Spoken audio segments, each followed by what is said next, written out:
Hello, আসসালামু আলাইকুম সবাইকে। আজকে শেয়ার করব খুবই স্পেশাল ইফতার আইটেম রেসিপি। আশা করি ভিডিওটি আপনাদের অনেক ভালো লাগবে। ভালো লাগলে অবশ্যই শেষ পর্যন্ত দেখবেন।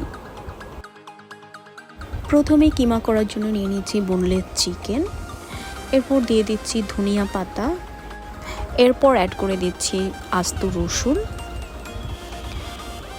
দেন অ্যাড করে দিচ্ছি বড় সাইজের একটা পেঁয়াজ এবং 2টি কাঁচামরিচ, এবং শেষ পর্যায়ে অ্যাড করে দিচ্ছি 1 টেবিল চামচ সয়া সস। এখন 2 মিনিট ব্লেন্ড করে নিব। ব্লেন্ড করা চিকেনের সাথে অ্যাড করে দিচ্ছি চিকেনের সমপরিমাণ আগে থেকে সিদ্ধ করে ম্যাশ করে রাখা আলু, এবং অ্যাড করে দিচ্ছি স্বাদ মতো লবণ। দেন অ্যাড করে দিচ্ছি 1 চা চামচ গরম মশলা গুঁড়া এবং 1 চা চামচ কাবাব মশলা।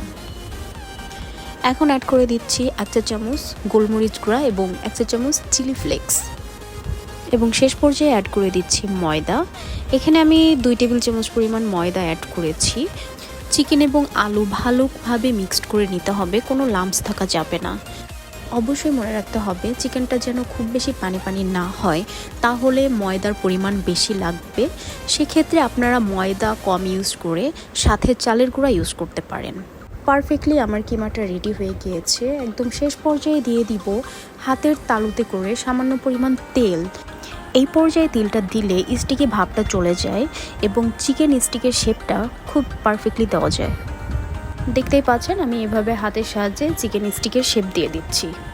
আপনারা চাইলে স্টিক ছাড়াও এভাবে বানিয়ে নিতে পারবেন। সেক্ষেত্রে হাতের তালুর সাহায্যে চিকেনগুলা স্টিক আকারে শেপ দিয়ে নিতে হবে।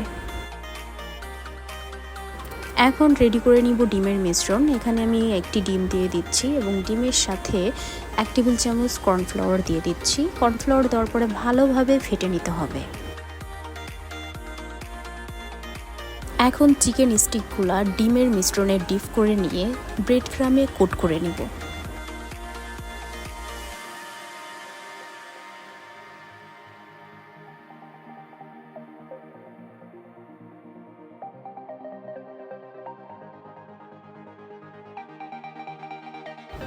এভাবে আমি সবগুলো চিকেন স্টিক ডিমের মিশ্রণ এবং ব্রেড ক্রামে কোট করে নিয়েছি।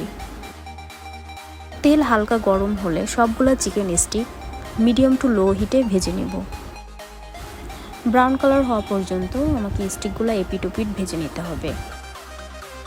এক পাশ ব্রাউন কালার হওয়ার পর আমি চিকেন স্টিকগুলো উল্টিয়ে দিচ্ছি। স্টিকগুলো পারফেক্টলি ভাজা ডান। এখন আমি তেল ঝরিয়ে নামিয়ে নিচ্ছি। আপনাদের বোঝার সুবিধার্থে আমি আরও কতগুলো স্টিক ছাড়া এভাবে বানিয়ে নিয়েছি। সো যাদের স্টিক নেই তারা এভাবে বানিয়ে নিতে পারবেন। এই তো ফাইনালি আমার পটেটো চিকেন স্টিক্স রেডি। আশা করি ভিডিওটি আপনাদের ভালো লেগেছে। ভালো লাগলে অবশ্যই বাসায় ট্রাই করবেন অ্যান্ড ট্রাই করে কমেন্টে আমাকে জানাবেন কেমন হয়েছে। সো আজ এই পর্যন্তই। সবাই অনেক অনেক ভালো থাকবেন। আল্লাহ হাফেজ।